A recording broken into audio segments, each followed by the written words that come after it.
In this video, I'll show you how to fix Face ID not working on your iPhone 10.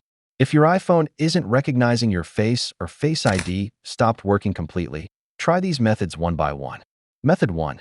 Check for dirt or obstruction. Make sure your front camera is clean. Use a microfiber cloth to gently wipe the true depth camera area at the top of your screen. Remove any case or screen protector that might be blocking the sensors. Method 2. Restart your iPhone. Press and hold the side button plus volume up or down button.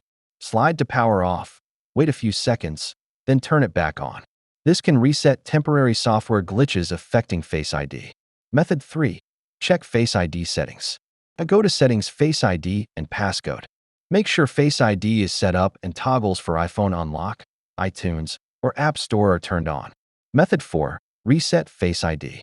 Go to Settings, Face ID, and Passcode Reset Face ID. Then tap Set up Face ID and follow the prompts to scan your face again. Method 5. Update iOS. Go to Settings, General Software Update. If an update is available, download and install it. Apple often releases bug fixes for Face ID problems through iOS updates. Method 6. Check for hardware issues. If your iPhone was dropped or water damaged, the Face ID sensors may be broken. In this case, visit an Apple store or authorized repair center for diagnosis and repair. Thanks for watching. If one of these methods fixed your Face ID, drop a like and subscribe for more iPhone troubleshooting tips.